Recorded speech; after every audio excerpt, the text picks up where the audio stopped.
We were based in a little town called Mabale, which was about 220 kilometers away from Entebbe in Kampala. We were given, about 90 days to leave. My parents had a business, bank accounts were obviously frozen.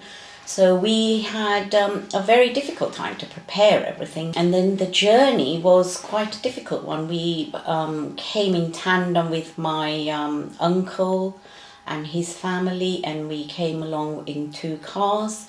We had to ask our drivers to come with, and we had to prepare ourselves with some cash notes that the drivers would have to keep on them, but hidden away, because starting from Abali all the way to Kampala, would have been about 10-12 stops, army stops and police stops that we would be checked at and everything. Our driver had to bribe them, so they would give some of the notes that we had prepared for, because we were told about it by other people who'd already travelled. And along the way, we did see some nasty things. There were people being looted. Some places we'd seen some graves being dug. When we arrived to Kampala, we were lucky enough to have my uncles living there, so we stayed with them.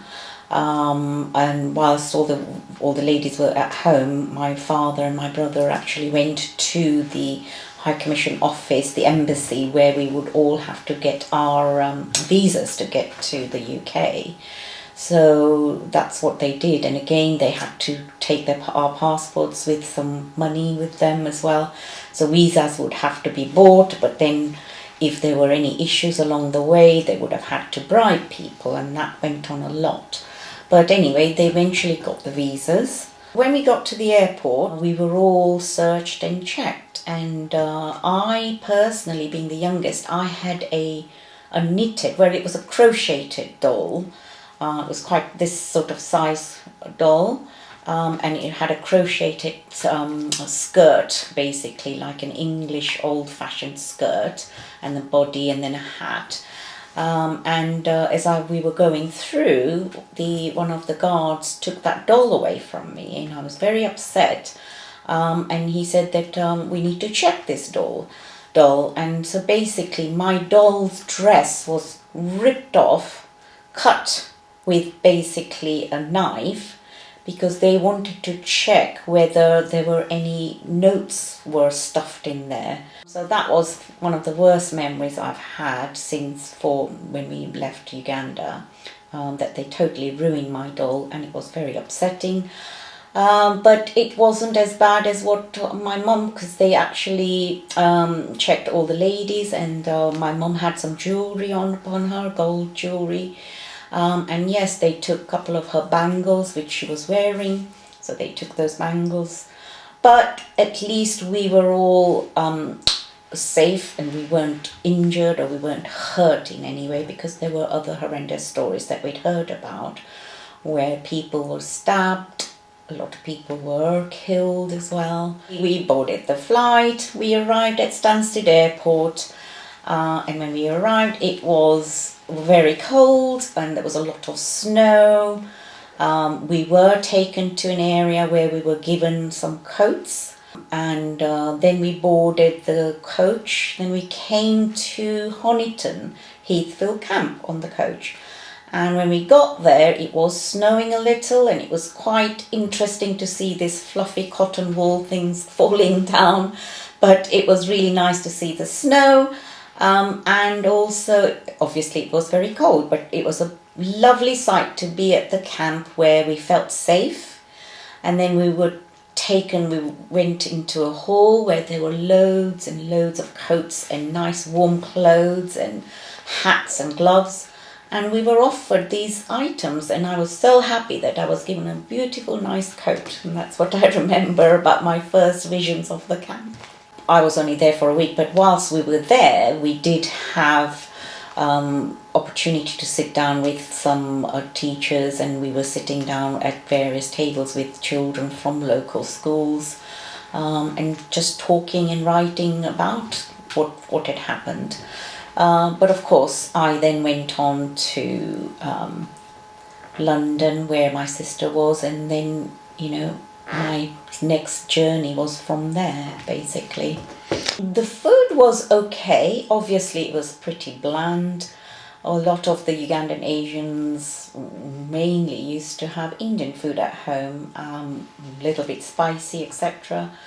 But it wasn't too bad. Having said that, we were given, each family was given some money to spend during the week. So we would, at times, if we were hungry or wanted to have a little look around, we would go into the high street, into the town. And I recall going to the Honiton High Street with my sister, and we went to a greengrocer there, and we bought some lovely juicy grapes and some nice apples. And it was really nice to taste these with your own money. I left the camp with my sister literally a week later after we arrived. And we went to a place in London where my other sister was already there, sharing with my cousins. And obviously my uncle's family were all there as well. So we stayed there for, I think it was actually a couple of weeks. And then my father was leaving the camp after that. So we, at that point, decided to see if we could get a place of our own. So we then found this flat where we all went, and of course that's when we started all getting into full-time education. My brother found himself a job. My father initially hadn't found himself a job. My father was very depressed and upset about having a handout, because he was like at the top of his tree in Africa, owning his own business, and he employed a lot of people himself. So it was a little bit of a sad situation, but and he fell ill as well. So we went through a really difficult period for a year. And then a year later, when my father was still very ill, we then moved again to a place near where my uncles were living, where we first started, so that we were close to my uncle's family, and I think that helped my father a lot. And then, so again, we moved schools. I moved schools. My sister moved her college as well. Education. So it was, like a lot of the British Ugandan Asians, we did move schools and education quite a lot. So at that other place where we moved to, we started settling in really well. My sister went into university. I moved on to sixth form college and, had good education. And then that was it really. We all did our own thing. My father was then able to get a business with my brother. And it was very interesting because he bought a grocery shop where they did sell, like I said, green grocery and things like that. But so I used to help out there. And then they bought another shop literally next door, and which was a confectionery newsagent shop. So I basically helped at the shops at weekends and on Saturdays.